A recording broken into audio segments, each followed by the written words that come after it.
ಎಲ್ಲರಿಗೂ ನಮಸ್ಕಾರ. ಮತ್ತೊಂದು ವಿಡಿಯೋಗೆ ಸ್ವಾಗತ. ನಾನು ನಿಮ್ಮ ಡಾರ್ಲಿಂಗ್ ಧನು. ಎಪಿಸೋಡ್ ನೋಡಿದ್ಮೇಲೆ ನಿಮಗೆ ಮುಖ್ಯವಾಗಿ ಗೆಸ್ಟ್ಗಳು ಗೆಲ್ಲಿ ಅಂತ ಬಂದಾಗ ಇವರಿಬ್ಬರಲ್ಲಿ ಯಾರು ಸರ್ ಅಂತ ಕಮೆಂಟ್ ಮಾಡಿ. ಯಾಕಂದ್ರೆ ಇಂಥ ವಿಷಯಗಳ ಬಗ್ಗೆ ನಿಮ್ಮ ಒಪಿನಿಯನ್ ನೀವು ಶೇರ್ ಮಾಡ್ಕೊಳ್ಳೇಬೇಕು. ಗಿಲ್ಲಿ ತಪ್ಪ, ಗೆಸ್ಟ್ಗಳು ತಪ್ಪ? ತುಂಬಾ ಟ್ರೆಂಡ್ ಆಗ್ತಾ ಇದೆ, ತುಂಬಾ ನ್ಯೂಸ್ ಆಗ್ತಾ ಇದೆ, ತುಂಬಾ ಟ್ರೋಲ್ ಆಗ್ತಾ ಇದೆ, ತುಂಬಾ ವೈರಲ್ ಆಗ್ತಾ ಇದೆ. ಈ ವಿಷಯಗಳ ಬಗ್ಗೆ ಕಂಪ್ಲೀಟ್ ಆಗಿ ಬಿಗ್ ಬಾಸ್ ನೋಡೋರು ಒಂದ್ ವೇಳೆ ಈ ರಿವ್ಯೂ ಏನಾದರೂ ನೀವು ನೋಡಿದ್ರೆ ಯಾರು ಸರಿ ಅಂತ ನಿಮ್ಮ ಮನಸ್ಸಿನ ಮಾತನ್ನ ದಯವಿಟ್ಟು ಕಮೆಂಟ್ ಮಾಡಿ. ಇಂಥ ವಿಷಯಗಳು ಕಲರ್ಸ್ ಅವ್ರಿಗೆ ಗೊತ್ತಾಗಬೇಕು. ಯಾಕಂದ್ರೆ ಕಮೆಂಟ್ ಜಾಸ್ತಿ ಬಂದಂಗೆಲ್ಲ ವಿಡಿಯೋ ವೈರಲ್ ಆಗುತ್ತೆ. ಆ ವಿಡಿಯೋ ಅವ್ರು ರೀಚ್ ಆಗಿ ಖಂಡಿತವಾಗ್ಲೂ ಗೊತ್ತಾಗುತ್ತೆ ಅಂತ ಹೇಳಕ್ ಇಷ್ಟಪಡ್ತೀನಿ. ಇನ್ನು ಈ ಎಪಿಸೋಡ್ ಅಲ್ಲಿ ಮುಖ್ಯವಾಗಿ ಧ್ರುವಂತ ಅವರ ಜಗಳ ಇತ್ತು, ರಕ್ಷಿತಾ ಜಗಳ. ಅದಾದ್ಮೇಲೆ ನಮ್ಮ ಅಭಿಷೇಕ್ ಅವರು ಮ್ಯಾನೇಜರ್ ಆಗಿ ಎಷ್ಟು ಕಳಪೆಯಾಗಿ ಮಾಡ್ತಾ ಇದಾರೆ ಅಂತ ಅದ್ರ ಬಗ್ಗೆ ಮಾತಾಡೋಣ. ಯಾರ ಪರ್ಫಾರ್ಮೆನ್ಸ್ ಹೇಗಿತ್ತು, ಗೆಸ್ಟ್ಗಳ ಬಿಹೇವಿಯರ್ ಹೇಗಿತ್ತು, ಗಿಲ್ಲಿಯವರ ವರ್ತನೆ ಸರಿ ಇತ್ತಾ, ಈ ಪದಗಳೆಲ್ಲ ಮಾತಾಡೋಣ. ದಯವಿಟ್ಟು ಚಾನಲ್ ಯಾರು ಹೊಸ ನೋಡ್ತಿದ್ರೆ ಮಿಸ್ ಮಾಡೋಣ, ಸಬ್ಸ್ಕ್ರೈಬ್ ಮಾಡಿ, ಲೈಕ್ ಮಾಡಿ, ಶೇರ್ ಮಾಡಿ. ಇನ್ನು ಎಪಿಸೋಡ್ ವಿಷಯಕ್ಕೆ ಬಂದ್ರೆ ಸ್ಟಾರ್ಟಿಂಗ್ ಅಲ್ಲೇ ಎಂಟರ್ಟೈನ್ಮೆಂಟ್ ಬರುತ್ತೆ. ಖಂಡಿತವಾಗ್ಲೂ ಒಂದಂತೂ ನಾನು ಹೇಳಬಲ್ಲೆ, ಟ್ಯಾಲೆಂಟು ಯಾರಪ್ಪನ ಸೊತ್ತು ಅಲ್ಲ. ಅಲ್ಲಿರೋ ಬಂದಿರೋ ಗೆಸ್ಟ್ಗಳು ಕೂಡ ಅಸೂಯೆ ಪಡ್ತಾರೆ.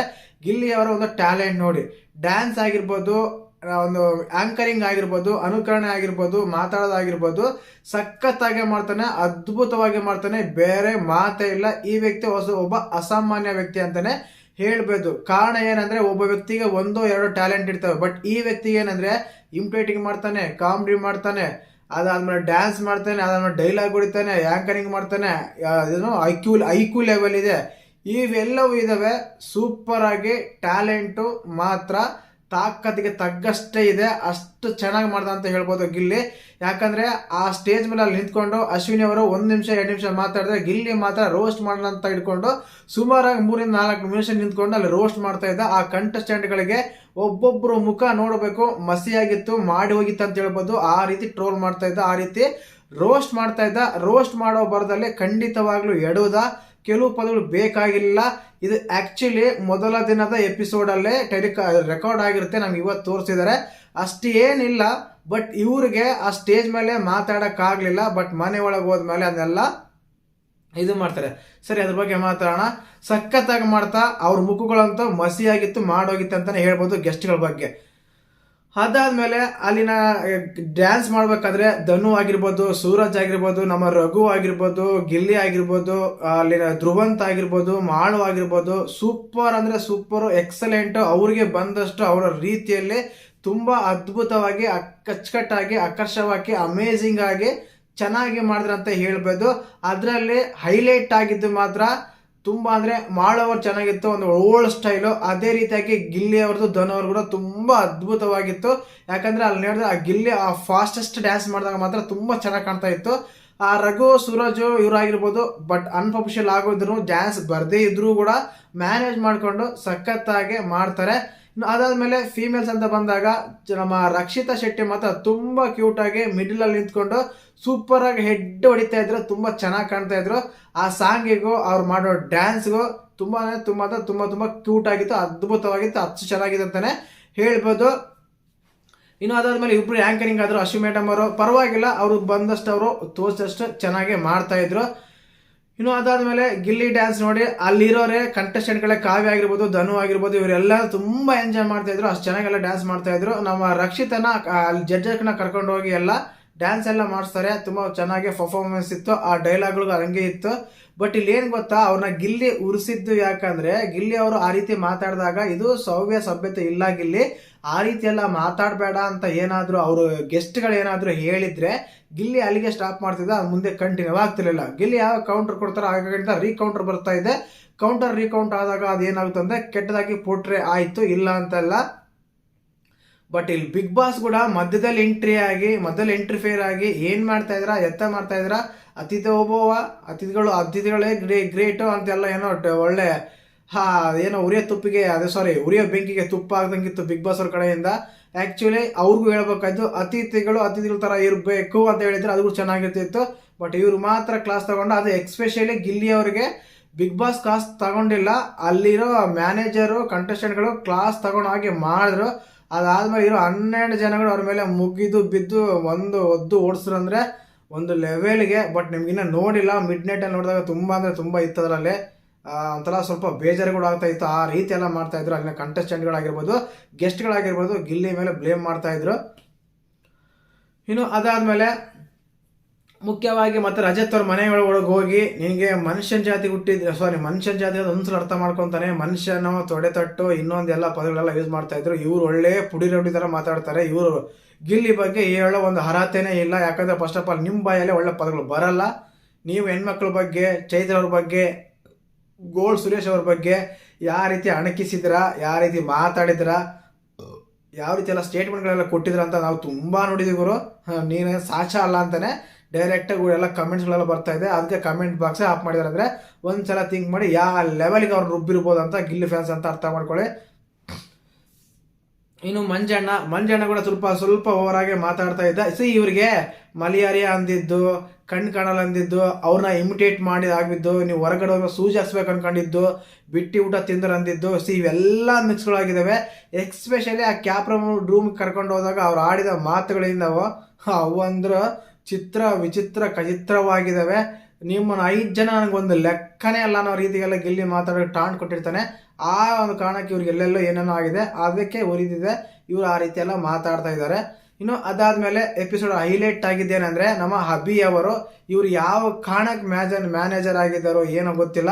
ಯಾಕಂದ್ರೆ ಅಲ್ಲಿ ಗೆಸ್ಟ್ಗಳು ನಾವು ಪಾಯಿಂಟ್ಸೇ ಕೊಡಲ್ಲ, ನಮಗಿದೇ ಮಾಡಲ್ಲ, ಅದಕ್ಕೆಲ್ಲಕ್ಕೂ ಕಾರಣ ಅವನೇ, ನೀವೇನು ಬೈತಾ ಇಲ್ಲ, ನೀವೇನು ಮಾತಾಡ್ತಾ ಇಲ್ಲ ಅಂತೆಲ್ಲ ಕೇಳಿದಾಗ ಅಲ್ಲೆಲ್ಲ ಮಾತಾಡಿ ಮತ್ತೆ ಮೋಕ್ಷಿತ್ ಅವ್ರ ಮೇಲೆ ನಾವು ಪಾಯಿಂಟ್ಸ್ ಕೊಡ್ತೀನಿ, ಅವರೆಲ್ಲ ಕಷ್ಟಪಟ್ಟಿದ್ದಾರೆ, ಒಬ್ಬರಿಂದ ಇವರೆಲ್ಲ ಸಫರ್ ಆಗೋದು ಬೇಡ, ಒಳ್ಳೆ ಅಡಿಗೆ ಮಾಡಿದರೆ ಒಳ್ಳೆ ಊಟ ಹಾಕಿದ್ದಾರೆ ಅಂತೆಲ್ಲ ಹೇಳಿದ್ಮೇಲೆ ಮತ್ತೆ ಅದು ಮಂಜು ಅವರು ಹೋಗಿ ಅದನ್ನ ಕವರ್ ಮಾಡೋಕ್ಕೆ ಪ್ರಯತ್ನ ಪಡ್ತಾರೆ. ಏನಂದ್ರೆ ಮತ್ತೆ ಅವ್ರು ಕೆಟ್ಟ ಹೆಸರು ಬರಬಾರ್ದಲ್ಲ, ಆದ ಕಾರಣ ರಜತ್ ರಿಕ್ವೆಸ್ಟ್ ಮಾಡ್ತಾರೆ, ನೀನು ಕೊಟ್ಬಿಡು ಅಂತ ಹೇಳಿ ಪಾಯಿಂಟ್ಸ್ ಎಲ್ಲ ಕೊಡ್ತಾರೆ. ಇವರು ಒಂದು ಮಾತಿನ ಮೇಲೆ ಇಲ್ಲಲ್ಲ, ಬೇರೆ ಹೇಳೋಕ್ಕೆ ಅವಶ್ಯಕತೆ ಇದೆಯಾ ಅಂತೆಲ್ಲ ಅನ್ಸುತ್ತೆ ಕೆಲವು ಟೈಮಲ್ಲಿ. ಇನ್ನು ಅದಾದ್ಮೇಲೆ ಇಷ್ಟೆಲ್ಲ ಆದಮೇಲೆ ಎಲ್ಲ ಬೈತಾರೆ ಗಿಲ್ಲಿಗೆ ಸಖತ್ತಾಗಿ. ಬಟ್ ಗಿಲ್ಲಿ ಅಲ್ಲಿ ಕೂಡ ಕಡಿಮೆ ಆಗಲ್ಲ, ಅಲ್ಲಿ ಕೂಡ ಮಾತಾಡ್ತಾನೆ ಇರ್ತಾನೆ. ಒಂದು ವೇಳೆ ಮಾತಾಡಬೇಕಂತ ಏನಾದರೂ ಇದ್ದಿದ್ರೆ ಮಾತ್ರ ಅವ್ರ ಮುಖಗಳು ಇನ್ನೂ ಅಳಿಸೋಗ್ತಾ ಇತ್ತು. ಬಟ್ ಏನಂದರೆ ಮಾತಾಡೋ ಆಗಿರಲಿಲ್ಲ, ಕಂಟ್ರೋಲ್ ಮಾಡ್ತಾ ಇದ್ರು ಅಲ್ಲಿರೋರು, ಬೇಡ ಬೇಡ ಬೇಡ ಬೇಡ ಅಂತ. ಆ ಟೈಮಲ್ಲಿ ಸಾರಿ ಕೇಳ್ಬೇಕಂತ ಕೇಳಿದಾಗ ಸೂರಜ್ ಅವ್ರು ಒಳ್ಳೆ ಪಾಯಿಂಟ್ ರೈಸ್ ಮಾಡ್ತಾರೆ. ನಾವ್ಯಾಕೆ ಸಾರಿ ಕೇಳಬೇಕು, ತಪ್ಪು ಮಾಡಿರೋದು ಗಿಲ್ಲಿ ಹತ್ರ ಮಾತ್ರ ಹೋಗಿ ಸಾರಿ ಕೇಳಿಸಿಲ್ಲ ಅಂದ್ರೆ ಹೋಗಿ ನೀನು ಕೇಳಿ ಸಾರಿ, ನಾನು ಯಾಕೆ ಕೇಳ್ಬೇಕಂತೆಲ್ಲ ಒಳ್ಳೆ ಪಾಯಿಂಟ್ ರೈಸ್ ಮಾಡ್ತಾನೆ. ವ್ಯಾಲಿಡ್ ಆಗಿತ್ತು, ಖಂಡಿತವಾಗ್ಲೂ ಆ ಪಾಯಿಂಟ್ ಕರೆಕ್ಟ್ ಆಗಿತ್ತು. ಅದೇ ರೀತಿಯಾಗಿ ಧನು ಅವ್ರಿಗೂ ಹೇಳ್ತಾರೆ, ನಿನ್ನ ಆಟ ನೀನು ಏನು ಬೇಕಾದ್ರೂ ಆಡಗುರು, ನಾನು ಏನು ಮಾತೇ ಆಡಲ್ಲ, ಬಟ್ ನನ್ನ ಆಟ ನನಗೆ ಆಡಕ್ಕೆ ಬಿಡು, ನಿನ್ನ ಆಟದಿಂದ ನನ್ನ ಆಟ ಕೂಡ ಕೆಟ್ಟೋಗುತ್ತೆ ಅಂದ್ರೆ ತುಂಬ ತಪ್ಪಾಗುತ್ತೆ ಅಂತೆಲ್ಲ ಸ್ಟ್ಯಾಂಡ್ ತಗೊಂತಾರೆ. ಅದು ನಿಜಾನೇ, ಯಾಕಂದರೆ ನಿನ್ನಿಂದ ಅವ್ರು ಪಾಯಿಂಟ್ ಕೊಡಲ್ಲ ಅಂತಾರೆ, ತುಂಬ ತಪ್ಪಾಗುತ್ತೆ ಅಂತಾರೆ.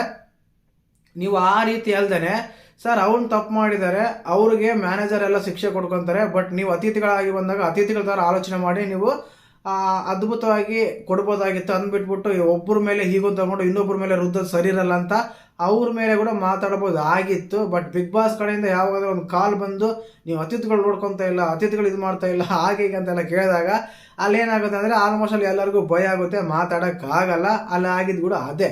ಅಲ್ಲಿ ಬಂದ್ಬಿಟ್ಟು ಕಾವ್ಯ ಅವರು ಮತ್ತು ಗಿಲ್ಲಿ ಇನ್ನೊಬ್ರು ಯಾರೋ 3 ಬ್ಯಾಂಡೇಜ್ ಹಾಕಿರಲ್ಲ, ಅದನ್ನ ಯಾವ ರೀತಿ ಪಾಲನೆ ಮಾಡ್ತಾರೆ ಅಂತೆಲ್ಲ ಗೊತ್ತಾಗುತ್ತೆ ಅಂತ ಹೇಳಿ ಗಿಲ್ಲಿನ ಮತ್ತು ಅಲ್ಲಿನ ಕಂಟೆಸ್ಟೆಂಟ್ಗಳು ಬೈದು ಹೋಗ್ತಾರೆ.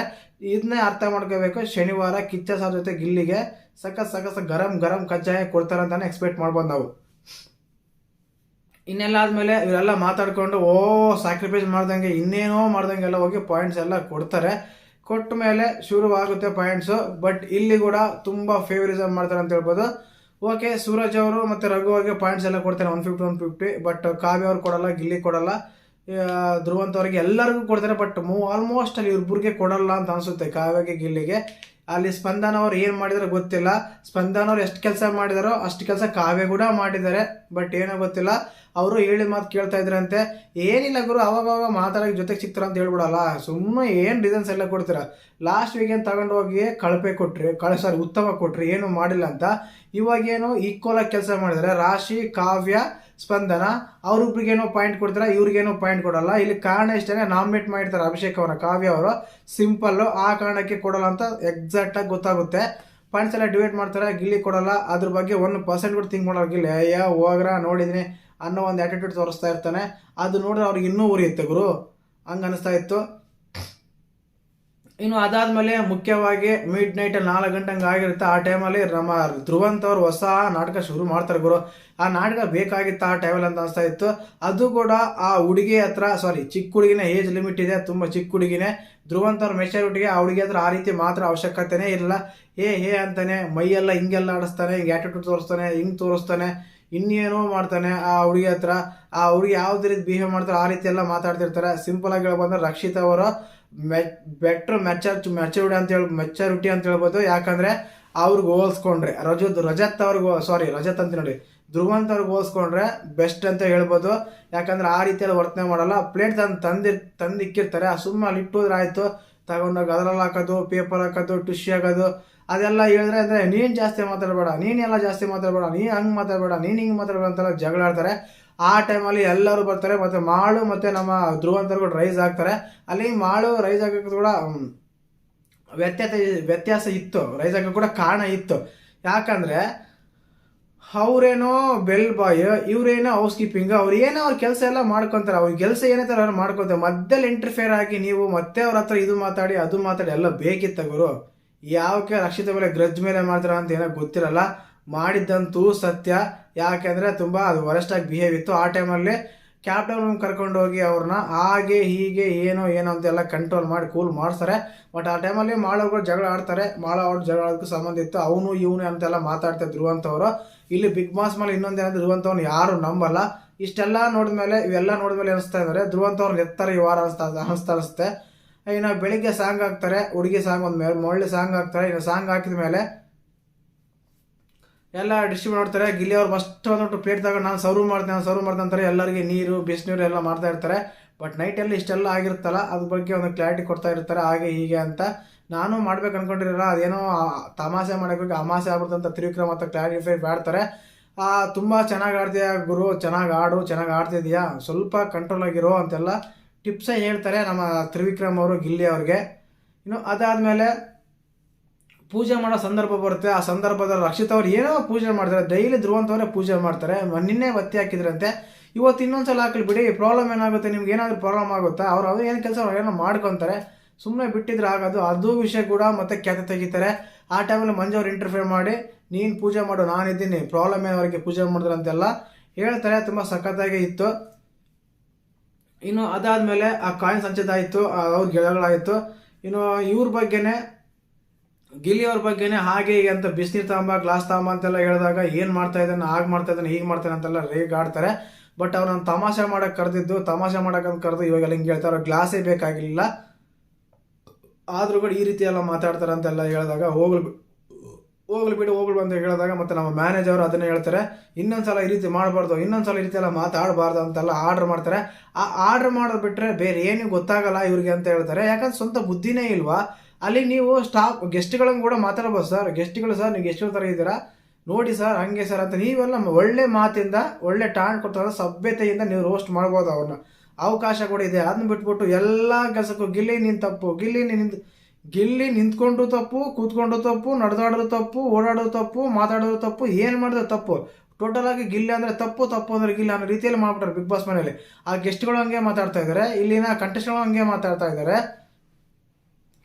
ಇನ್ನೊಂದಾಗಿ ಗಿಲ್ಲಿಗೆ ಸ್ವಲ್ಪ ಸಪೋರ್ಟ್ ಆಗಿ ನಿಂತಾರ ಅಂದರೆ ಯಾರು ನಿಲ್ಲಿಲ್ಲ ಖಂಡಿತವಾಗ್ಲು ಇನ್ನು ಎಪಿಸೋಡಲ್ಲಂತೂ.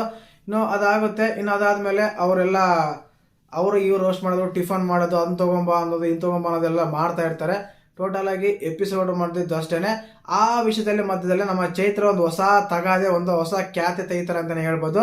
ಏನಂದರೆ ಯಾವುದೋ ಒಂದು ಚಿತ್ರ ತೋರಿಸ್ತಾರೆ, ಆ ಚಿತ್ರ ನೋಡಿದರೆ, ಆ ಚಿತ್ರ ನೋಡಿದ್ಮೇಲೆ ಅದು ನಂಗೆ ಏನು ಅಂತ ಹೇಳ್ಬೇಕು. ಅವ್ರಿಗೆ ಗೊತ್ತಿದ್ರೆ, ನನಗೆ ಆನ್ಸರ್ ಗೊತ್ತಿದೆ, ನಾನು ಹೇಳ್ತೇನೆ ಅದು. ಅವರು ಏನು ಯಾರು ಅನ್ನೋದು ಅವ್ರಿಗೆ ಗೊತ್ತಿಲ್ಲ. ಮನೆ ಮಂತ್ರ ಹತ್ರ ಎಲ್ಲ ಕೇಳ್ತಾರೆ. ಇಲ್ಲಿ ಇನ್ನೊಂದು ಹೇಳ್ಬೇಕಂದ್ರೆ, ಕಾವ್ಯ ಅವರು ಆ ಟೈಮಲ್ಲಿ ಮೇಡಮ್ ನನಗೆ ಗೊತ್ತಿಲ್ಲ, ಸಾರಿ ಮೇಡಮ್ ಕ್ಷಮಿಸ್ಬಿಡಿ ಅಂದರೆ ಸುಮ್ಮನೆ ಅಲ್ಲಿ ಖತಮ್ ಆಗಿರೋದು.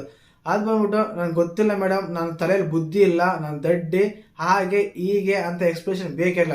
ದಡ್ಡಿ ಅಂತ ಅಂದಿಲ್ಲ, ಬಟ್ ನನಗೆ ಬುದ್ಧಿ ಇಲ್ಲ ಮೇಡಮ್, ನಂಗೆ ಕ್ಷಮೆ ಇಲ್ಲ ಅಂತೆಲ್ಲ ಕೇಳ್ತಾರೆ. ಆ ಟೈಮಲ್ಲಿ ಅವ್ರು ಏನು ಹೇಳ್ತಾರೆ ಅಂದರೆ, ನೀನು ಕೇಳೋದಲ್ಲ, ಇಡೀ ಮನೆ ಹತ್ರ ಎಲ್ಲ ಕೇಳಿಸ್ಬೇಕಂತೆಲ್ಲ ಹೇಳ್ತಾರೆ. ಆ ಟೈಮಲ್ಲಿ ಅವರು ಇಗ್ನೋರ್ ಮಾಡಬೇಕಾಗಿತ್ತು. ನಾನು ಮ್ಯಾನೇಜರ್ ಅಲ್ಲ, ನಾನು ಮ್ಯಾನೇಜರ್ ಬೇಕಾದ್ರೆ ಕರ್ಕೊಂಬರ್ತೀನಿ, ಅವ್ರ ಹತ್ರ ನೀವು ಬೇಕಾದ್ರೆ ಮಾತಾಡಿ, ನಂದೇನಿದೆ ನಾನು ಮಾಡ್ತೀನಿ, ನಾನು ಕೇಳಿದರೆ ನಾನು ಮಾಡ್ತೀನಿ ಅಂತ ಹೇಳ್ಬೋದಾಗಿತ್ತು. ಅದನ್ನ ಬಿಟ್ಬಿಟ್ಟು ಎಲ್ಲ ಕರ್ಕೊಂಬರ್ತೀನಿ ಅಂತೆಲ್ಲ ಹೋಗ್ತಾರೆ. ಆ ಟೈಮಲ್ಲೇ ನಮ್ಮ ಅಶ್ವಿನಿ ಗೌಡರು ಒಂದು ಒಳ್ಳೆ ಸ್ಟ್ಯಾಂಡ್ ತೊಗೊತಾರೆ. ಅದು ಬೇಕಾಗಿತ್ತು, ಅದು ಕರೆಕ್ಟ್ ಆಗಿತ್ತು. ಸ್ಟ್ಯಾಂಡ್ ತೊಗೊಂಡಿದ್ದು ಮಾತ್ರ ಕರೆಕ್ಟಾಗಿ ಆಗಿತ್ತು. ಯಾಕಂದ್ರೆ ಅಲ್ಲಿ ಸಾರಿ ಕೇಳೋ ಅವಶ್ಯಕತೆ ಇರಲಿಲ್ಲ. ಸ್ವಾಭಿಮಾನ ಬಿಟ್ಕೊಂಡು ಕೆಲಸ ಮಾಡಿ ಅಂತ ಯಾರು ಹೇಳಿಲ್ಲ.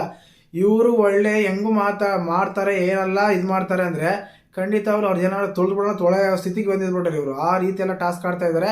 ಟಾಸ್ಕ್ ಯಾವ ರೀತಿ ಇದೆ, ಯಾವ ರೀತಿ ಹೋಗ್ತಾ ಇದೆ ನೋಡಿದಾಗಂತೂ ಎಂಥ ಮರೆಯ ಏನಿದೆ ಅಂತೆಲ್ಲ ಅನ್ನಿಸ್ತಾ ಇತ್ತು. ಸಿಂಪಲ್ ಆಗಿ ಹೇಳ್ಬೇಕಂದ್ರೆ ಆ ರೀತಿ ಎಲ್ಲ ಮಾಡ್ತಾ ಇದ್ದಾರೆ.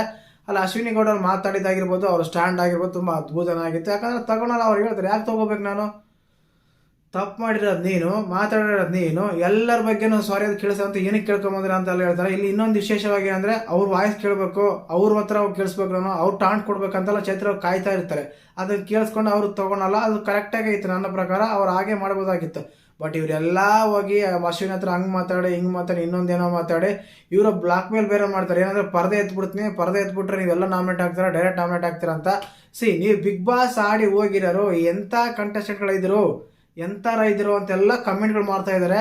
ಸಿಂಪಲ್ ಆಗಿ ಮಂಜಣ್ಣ ಆಗಿರ್ಬೋದು, ತ್ರಿವಿಕ್ರಮ್ ಆಗಿರ್ಬೋದು, ಇವರೆಲ್ಲ ರಜತ್ ಅವ್ರು ಆಗಿರ್ಬೋದು, ಇಂಥ ಚೀಪ್ ಅಂತಾರೆ ಅದಕ್ಕೆ ರೂಲ್ಸು ಮೆಂಟಾಲಿಟಿ ಬ್ರೇಕ್ಸ್ ಮಾಡ್ತೀನಿ ಅದು ಮಾಡ್ತೀನಿ ಅಂತೆಲ್ಲ ಏನಾದ್ರು ತುಂಬ ಇದಾಗುತ್ತೆ. ಅಲ್ಲಿ ಏನು ಗೊತ್ತಾ, ಎಲ್ಲ ಸೇರಿ ಗಿಲ್ಲಿಗೆ ಬೈಬೇಕು. ಅವ್ರ ಕಾನ್ಸೆಪ್ಟೇ ಅದಾಗಿತ್ತು ನಿನ್ನೆ ಎಪಿಸೋಡಲ್ಲಿ. ಕೊನೆಗೆ ಅಶ್ವಿನಿ ಅವರ ಸಾರಿ ಕೇಳ್ತಾರೆ. ಸಾರಿ ಕೇಳಿದ್ಮೇಲೆ ಕೂಡ ಇದು ಮಾಡ್ತಾರೆ. ಈ ಚೈತ್ರಕ್ಕ ಯಾವ ಕಾರಣಕ್ಕೆಲ್ಲ ತಗೊಂಡ್ರು, ಎಂತೆಂತ ಎಲ್ಲ ಆಟ ಆಡ್ತಾರೆ. ಬಟ್ ಹೋಗಿ ಆ ಆಟ ತಗೊಂಡ್ರ ಅಂತೆಲ್ಲ ಅನಿಸ್ತಾ ಇತ್ತು. ಕೊನೆಗೆ ಮಿಸ್ಟೇಕ್ ಕಾವ್ಯನೇ ಅಂತ ಹೇಳಕ್ಕೆ ಇಷ್ಟಪಡ್ತೀನಿ ನಾನು. ಅವ್ರು ಮಿಸ್ಟೇಕ್ ಇರಲಿಲ್ಲ. ಬಟ್ ಇನ್ನೂ ಮುಖ್ಯವಾಗಿ ಮಾತಾಡ್ಬೇಕಂದ್ರೆ ಕಂಪ್ಲೀಟ್ ಆಗಿ ಎಪಿಸೋಡಲ್ಲಿ ಹೈಲೈಟ್ ಆಗಿದೆಲ್ಲ ಇಷ್ಟೇ. ಡ್ಯಾನ್ಸ್ ಅಂತ ಪರ್ಫಾರ್ಮೆನ್ಸ್ ತೊಗೊಂಡಾಗ ಎಲ್ಲರೂ ಚೆನ್ನಾಗಿ ಆಡಿದ್ರು. ಮಾತಂತ ತೊಗೊಂಡಾಗ ಅಗೈನ್ ಗಿಲ್ಲಿ ಕಾಣ್ತಾ ಇದ್ದ, ಟಾರ್ಗೆಟ್ ಗಿಲ್ಲಿ ಕಾಣ್ತಾ ಇದ್ದ, ಅವ್ರು ಟ್ರಿಗರ್ ಗಿಲ್ಲಿ ಕಾಣ್ತಾ ಇದ್ದ, ಮಾತಾಡೋದು ಗಿಲ್ಲಿ ಕಾಣ್ತಾ ಇದ್ದ, ಪ್ರತಿಯೊಂದು ಗಿಲ್ಲಿ ಕಾಣ್ತಾ ಇದ್ದ. ಅದೇ ರೀತಿಯಾಗಿತ್ತು ಎಪಿಸೋಡು. ಮತ್ತು ನಿಮಗೆ ಎಪಿಸೋಡ್ ನೋಡಿದಾಗ ಏನು ಅನಿಸ್ತು, ಯಾರೆಲ್ಲ ಸರಿ ಹೇಳಿದ್ರು, ಯಾರೆಲ್ಲ ಕರೆಕ್ಟ್ ಮಾಡೋದಂತ ಕಮೆಂಟ್ ಮಾಡಿ. ಎಕ್ಸ್ಪೆಷಲಿ ಮುಂಭಾಗವಾಗಿ ಅವ್ರನ್ನ ಅಪ್ರಿಷಿಯೇಟ್ ಮಾಡಲೇಬೇಕು. ಸೂರಜ್, ರಕ್ಷಿತಾ, ಧನು, ಜಾನ್ವಿ. ಏನಕ್ಕಂದರೆ ಕಿಚನಲ್ಲಿ ತುಂಬ ಹೊತ್ತು ನಿಂತ್ಕೊಂಡು ಆ ಒಂದು ಗೆಸ್ಟ್ಗಳಿಗೆ ಬಂದರೆ 5 ಜನ ಕಡೆಗೆ 5 ಗಂಟೆ 6 ಗಂಟೆಯಿಂದ ಕೂತ್ಕೊಂಡು ಎಲ್ಲ ಮಾಡ್ತಾ ಇದ್ರು. ಅಪ್ರಿಷಿಯೇಟ್ ಮಾಡಲೇಬೇಕು. ಆ ರೀತಿ ಎಲ್ಲ ತುಂಬ ಚೆನ್ನಾಗಿತ್ತಂತೆ ಹೇಳ್ಬೋದು. ಈ ಒಂದು ಅವರಿಬ್ಬರ ಎಲ್ಲ ಟಾಸ್ಕ್ಗಳು. ಇನ್ನು ರೈಟ್ರಾಗಿ ಇವ್ರು ಕೆಲಸ ಮಾಡ್ಕೊಂತಾರೆ, ಹೌಸ್ ಕೀಪಿಂಗ್ ಎಲ್ಲ ಅವ್ರು ಮಾಡ್ತಾ ಇದ್ದಾರೆ. ಇವರು ರಾಸಿಕಾ, ಕಾವ್ಯ, ಸ್ಪಂದನ ಯಾವ ಕಾರಣಕ್ಕೆ ರಿಸೆಪ್ಷನ್ ಕೊಟ್ಟಿದ್ದಾರೋ ಗೊತ್ತಿಲ್ಲ. ಸ್ಪಂದನ ಅಂತೂ ಮಾತೇ ಆಡಿಲ್ಲ, ಕೇಳೋದೇ ಇಲ್ಲ. ಕಾವ್ಯ ಅಂದ್ರೆ ಅಲ್ಲಿ ಏನಾದ್ರು ಮಾತಾಡ್ತಾರೆ, ಅವ್ರನ್ನ ಕೆಲಸ ಮಾಡಿಸ್ಕೊಂಡೆಲ್ಲ ಕರೀತಾರೆ. ಇವ್ರನ್ನ ಯಾರು ಕರೆಯೋದೇ ಇಲ್ಲ, ಏನು ಮಾಡೋದಿಲ್ಲ. ಕಾವ್ಯನ ಯಾವಕ್ಕೆ ಕರೀತಾರೆ ಅಂತ ನಿಮ್ಗೆ ಗೊತ್ತಿರುತ್ತೆ. ಏನು ಗೊತ್ತಾ, ಕಾವ್ಯನ ಯಾಕೆ ಕರೀತಾರೆ ಗೊತ್ತಾ? ಗಿಲ್ಲಿನ ಉರ್ಸೋಣ, ಗಿಲ್ಲಿಗೆ ಬೇಜಾರಾಗಲಿ, ಗಿಲ್ಲಿಗೆ ಅಳಲು ಬರಲಿ, ಇನ್ನೂ ಏನೋ ಬರಲಿ, ಯಾವುದೋ ಒಂದು ಆಗಲಿ ಗಿಲ್ಲಿಗೆ ಟೋಟಲ್ ಆಗಿ ಅಂತೆಲ್ಲ ಮಾತಾಡ್ತಿದ್ದಾರೆ. ಇವರೆಲ್ಲ ಮಾತಾಡ್ತಾರೆ. ಹೊರಗಡೆ ಇದ್ದಾಗ ತುಂಬ ಚೆನ್ನಾಗಿದ್ದ, ತುಂಬ ಚೆನ್ನಾಗಿ ಇಷ್ಟ ಆಗ್ತಾ ಇದ್ದ. ಇಲ್ಲಿಗೆ ಬಂದ್ಮೇಲೆ ತುಂಬ ಇರಿಟೇಟಿಂಗ್ ಆಗ್ತಾಯಿದೆ, ತುಂಬ ಇದು ಮಾಡ್ತಾ ಇದ್ದಾರೆ, ಅದು ಮಾಡ್ತಾ ಇದ್ದಾರೆ ಅಂತೆ. ಶುರು ಮಾಡಿದ್ದು ನೀವೇ ಅಲ್ವ ಸರ್? ಶುರು ಮಾಡಿದ್ಮೇಲೆ ಅದು ಕಂಪ್ಲೀಟ್ ಮಾಡಲೇಬೇಕಲ್ಲ. ಶುರು ಮಾಡಿದ ಅತಿಥಿಗಳು, ಕಂಪ್ಲೀಟ್ ಮಾಡಿದ್ದು ಗಿಲ್ಲಿನೇ, ಬೇರೆ ವ್ಯತ್ಯಾಸ ಏನೂ ಇಲ್ಲ ಅಲ್ಲಿ. ಆ ರೀತಿಯಾಗಿತ್ತು. ನನಗನ್ಸುತ್ತೆ ಎಪಿಸೋಡ್ ಅಷ್ಟು ಹೈಲೈಟ್ ಆಗಿದ್ದು ಇವೇ ಅಂತ. ಮತ್ತು ನಿಮ್ಮ ಪ್ರಕಾರ ಯಾರು ಚೆನ್ನಾಗಿ ಆಡಿದ್ರು, ಯಾರು ಚೆನ್ನಾಗಿ ಆಡಲಿಲ್ಲ, ಗೆಸ್ಟ್ಗಳ ವರ್ತನೆ ಯಾವ ರೀತಿ ಇತ್ತು, ಗಿಲ್ಲಿಯ ಒಂದು ವರ್ತನೆ ಯಾವ ರೀತಿ ಇತ್ತು ಅಂತ ಕಮೆಂಟ್ ಮಾಡಿ. ಜೈ ಹಿಂದ್, ಜೈ ಕರ್ನಾಟಕ. ಮತ್ತೆ